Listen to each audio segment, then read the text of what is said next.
Today, we are diving into a really powerful idea, and it's one that might feel a little backwards at first, the idea that the real key to success is actually getting good at failure. And to get us started, let's think about what happens when we get it wrong. Seriously, just think about that for a second. In your own work, what really happens when a mistake is made? What's the actual tangible cost of just sweeping it under the rug and pretending it never happened? And that question leads us directly to our first section, which is all about our problem with failure. Because for most organizations, the answer is tied up in this hidden culture of blame, and that culture is what keeps us stuck. Look, in so many places we work, whether it's a tech company or a hospital, making a mistake feels awful. It feels like a personal failure. So our gut instinct, it's to hide it, deny it, do whatever we can to avoid getting blamed. And that makes sense, right? We're just trying to protect our jobs, our reputations. It's a totally human reaction. But here's the thing, that completely understandable reaction, it has massive, and I mean massive consequences. When we bury our errors, any hope for real innovation just stalls out. The actual problems in the system, the things that caused the mistake to begin with, they'll never ever get fixed. So guess what happens? We make the same mistakes again and again and again, and pretty soon the culture of fear is so strong it just completely smothers any chance for real improvement. So, is there a better way? Oh, you bet there is. And that brings us to a tale of two very different systems, and how the aviation industry totally cracked a code that so many others are still ignoring. Just look at this contrast. It's night and day. In fields like healthcare or big corporations, the fear of getting sued or getting bad press means mistakes often get buried. But in aviation, every single incident is treated like a treasure trove of data. They don't just figure out what went wrong with one plane. They use that data to improve the entire global system so that mistake can't happen again. And this is the absolute key. In aviation, that famous black box recorder isn't a tool to find someone to punish. It's seen as a completely objective truth teller. Its only purpose is to give them the raw, unfiltered data they need to understand exactly what happened so they can learn from it. And that brings us to the core concept here, black box thinking. This isn't just a process, it's a complete mindset shift. It's about looking at every failure, every screw-up, not as an embarrassment, but as an incredibly rich source of data. Data that can power real, meaningful improvement and innovation. Okay, so how do we actually do this? What's the engine that really powers this kind of thinking?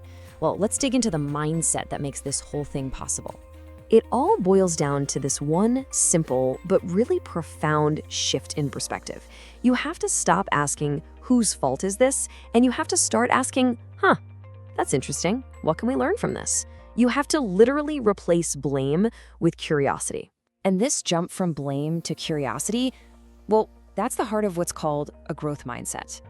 It's the core belief that we can always get better.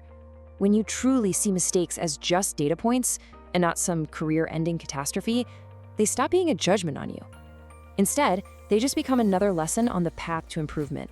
But, and this is a really big but, you can have all the personal growth mindset in the world, and it won't matter one bit if the environment around you is hostile. For this to work, it needs a very specific kind of culture to grow in. And that culture is built on one thing, psychological safety. This is the foundation for everything else. It's that feeling, that shared belief in a team that you can take risks. It means you can actually say, hey, I messed up, or wait, I don't understand this, without being terrified that you're going to be humiliated or punished for it. Without psychological safety, black box thinking just isn't possible. Period. All right, so we get the what and the why.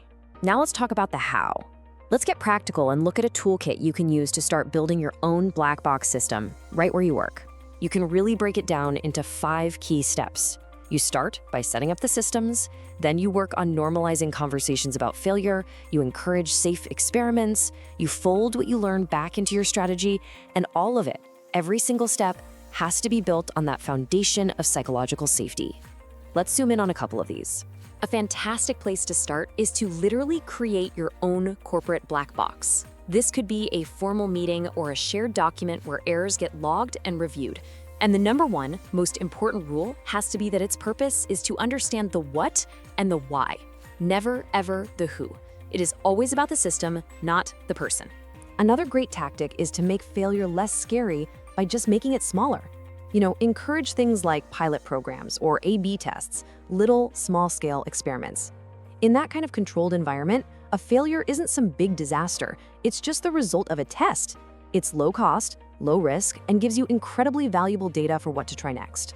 So, when you start putting all these different pieces together, something pretty amazing starts to happen.